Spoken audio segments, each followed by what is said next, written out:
here we have in the end of the 15th century, we have Albrecht Dürer, who is in Germany, and he's creating woodcuts. So, right, we have had, and I didn't pull slides here for fear that we would run out of time. We have wood block carvings that illustrate the apocalypse before this. And you would see these blocky cuts that would show quite simplistically the scenes of the apocalypse. So this is a development in technology to represent something that can be reproducible at a much higher rate, right? Rather than having each illustration, each illumination created completely afresh for each codex. Now we have the ability to carve something into a wood block and then stamp it, right? Much as we have the printing press coming also for text.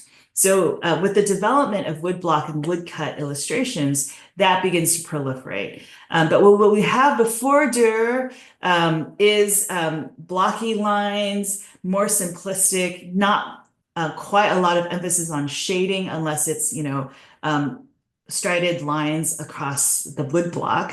And then we get to Dürer. You probably may already be familiar with it, but Dürer, of course, is one of the greatest illustrators of the apocalypse and has become so influential in the art that comes after and has become iconic in particular scenes that come from these 15 plates of the woodcuts.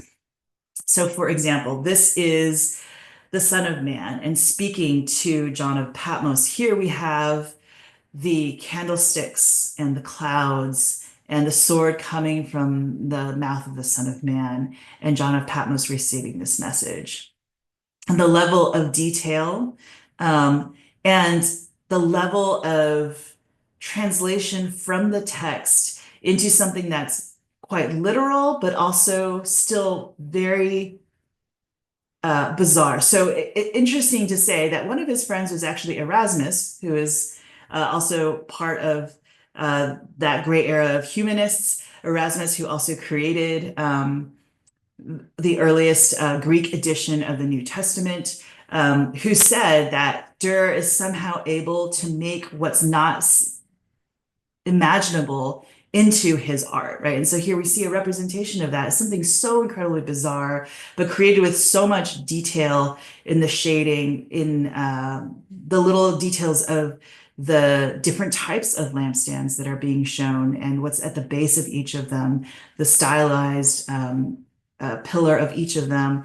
The face of the Son of Man also seems to capture something completely otherworldly, and also the shading and all of this, the detail that goes into that. This is one, of course, iconic image. Here is perhaps one of the best well-known ones, in which we have the four riders, the four horsemen of the apocalypse, in which they are let loose, the seal is broken, and they are let loose upon the earth. And look at the dynamism of the action, right? It looks, the charging of the horses, the motion coming down, and the level of detail for each of the riders, what they're confronting and trotting over, what they're carrying, each one of them, right? So we have the scales, the sword, an archer, the angel above, seeing, presenting this in this vision, death, Hades, disease, war, right, riding into the earth.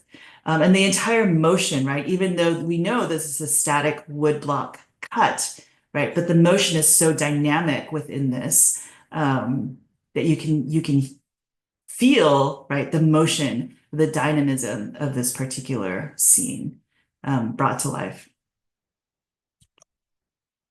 So with that, I'm going to move then to a progression of images that look at important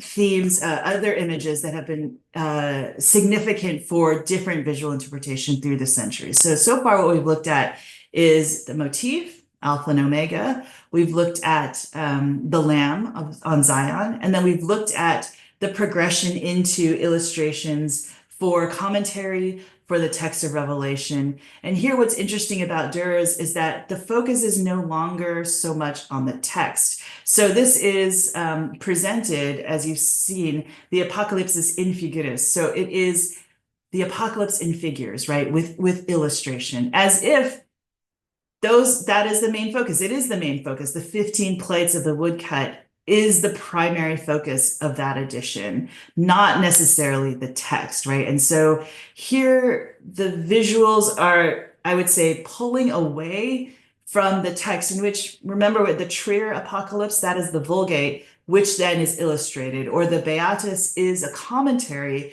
which is also illustrated to accompany that. With Dürer, we have the image leading the way. The image then becomes the focus and not necessarily the accompanying text, in which we have quotations or we have portions of Revelation accompanying. It is now the accompaniment to that